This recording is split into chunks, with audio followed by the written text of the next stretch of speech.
Hello and welcome back. So now let's kind of see what other data types there are and what you can kind of use them for. So let's go back to our code, nano new.c++, and whoa, let's see what we have. Okay, firstly, let us talk about strings. Again, we've already mentioned what strings are. If I put string and then my word, it would be a literal, so I can write whatever I want. So hello my friends, exclamation exclamation 2 3 4 5 6 7 8, and then maybe an @ symbol at the end. Sure. And this is a valid string that can be used. Now, what about integers? Well, integers, there are a few types that you have to look at in terms of C++. Firstly, you have the normal integer that you have, which is, let's say, number. An integer, mathematically, is any value that is positive or negative and just not decimal. So it has to be a whole number. That's the only requirement for an integer. Well, kind of. In computers, right, because of constraints that are given to variables, like the amount of memory or storage allocated to variables, your integer actually has a limit, the integer bit limit. Let me just search that up real quick. So in C++, your integer limit is, I guess, 2,147,000,000, yada yada yada, you get it. And yeah, the minimum value is minus all of that. And the thing is, this actually is kind of limiting because sometimes you'll have to deal with numbers that are really, really, really big for no apparent reason. So let me give you an example of this. Let's say we have 8, and then let's say we want to come up with another integer, right? Which had 9999999, I don't know, 99, right?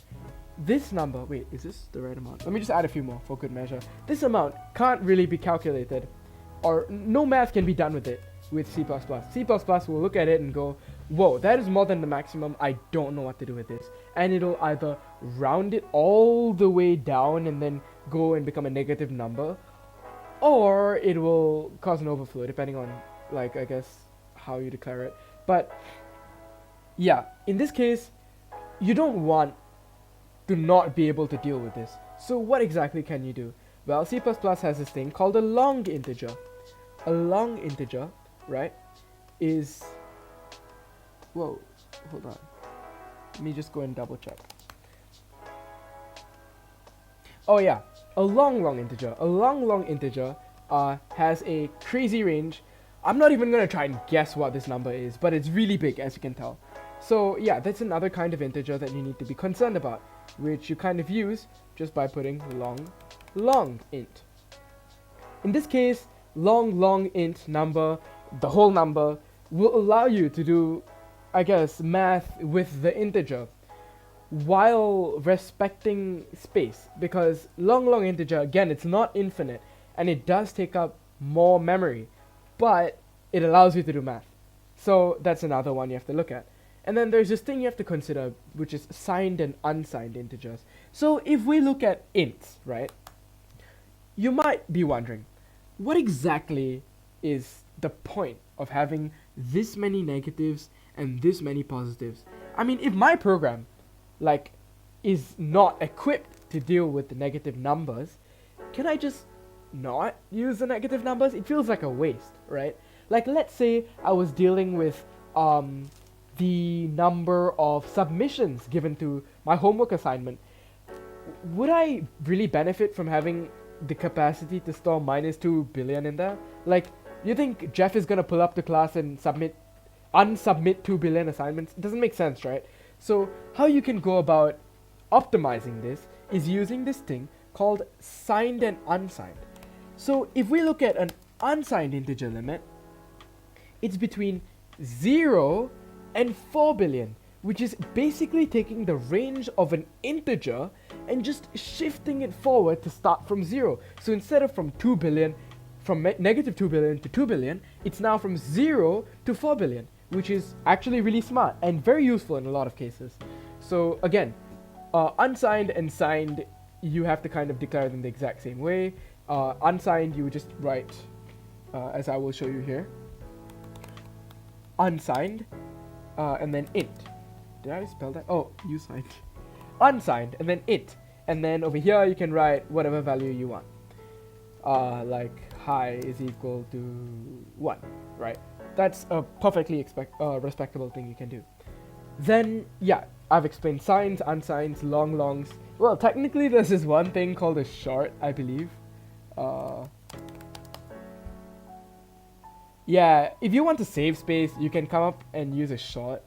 Like, it's minus 32k to like 32k. I guess if you want to really be stringent with your memory, you can do this, but I, in all of my years programming C++, have never seen someone use a short before. Like, never. So, yeah. And yeah, C-limits is an interesting library because you can use C-limits to look at the min and max of all of these different data types. I would say it's quite useful. But, again, to each their own use case. So, yeah, that's about it for integers, and we'll come back when I want to explain the rest. Hey, welcome back. So I'm on 24-hour duty. I'm tired. I'm just like dead inside. But hey, let's continue C++ because I have nothing better to do and I should probably continue working on my research. It's fine. Let's get started. So yeah, we've covered integers. Now let me introduce you to this thing called a float. Okay, so a float. A float is kind of a decimal. It's what an integer can't do. And the way you declare it is very similar. It's just float and then let's just say dec for our decimal equals to, and then 9.9999, or even better, 9.81, right? So this is the way you would kind of declare a float and kind of use it in whatever way you want. And the power of a float is the fact that you can preserve accuracy for a large number of decimal places. So if I were to pull up Firefox and I showed you float limit C++, it will have a precision of about 7 decimal digits, which means it's trustworthy up to around that amount. What does trustworthy mean? This means that there is a chance that any numbers towards the end, like maybe the last digit for example, is kind of just wrong. Like it's just straight up mathematically wrong. And the reason why this is the case is because computers don't do math with 10 fingers, they do math with bits which can go on and off, so everything has to be represented in powers of 2. It's a bit more complicated, but 2-bit mathematics is the reason why all of these numbers are so weird, and also the reason why I believe if you buy a 64GB thumb drive, it's not 64 gigabytes. So yeah, floats are pretty interesting, but you might be wondering, I am a big shot game developer and I need my graphics to be precise. I need to see exactly the right angles, the sun must hit the ground at exactly the perfect angles, if not, I'm not gonna sell my game for like a lot of money. Okay, fine. There is a workaround, which is this thing called a double. A double. So double floats, right, or doubles I guess, they have a higher, I believe, yes, precision.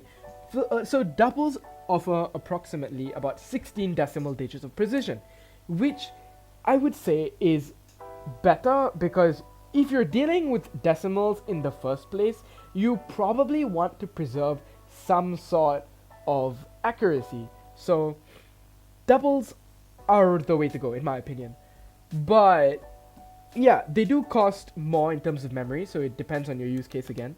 If you want to create a double, it's the same way, and then you can abuse it kinda. And then just yada yada, whatever. So yeah, you can do all of these things with floats and doubles. That's great.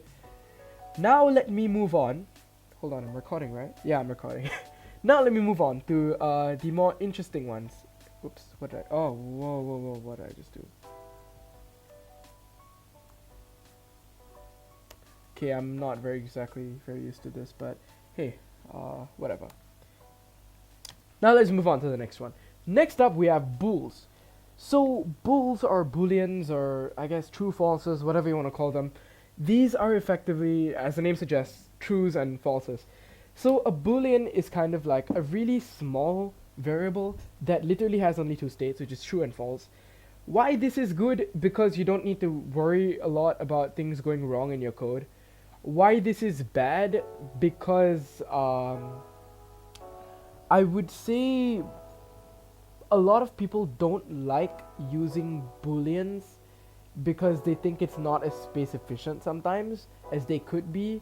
But yeah, and also it's kind of hard to keep track of booleans sometimes, so that depends on how neat your code is. Like if it's a simple sorting algorithm and you have a flag or something, that's fine. But too many checks and booleans can be difficult to deal with. So yeah, it's just about optimization. So how exactly do you deal with bools? Well, you just write bool. Oops, not cool, though I am quite cool. It's a bool, and then you just write, for example, yes, no. And here, you can technically write true or false. So if you write true, right, and you enter, and then you see out yes, no, right? And I save this, cancel out, G++, and I go run it, it will give you 1. You might be wondering, why is it outputting 1? I entered true. Well, that's the thing. Booleans traditionally are zeros and ones. They're binary.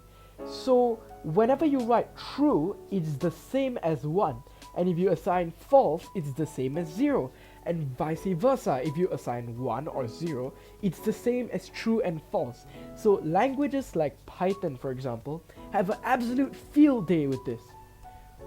But certain languages can be a bit more strict on how you can use booleans because of this. So if we go back and we change this, for example, to 1,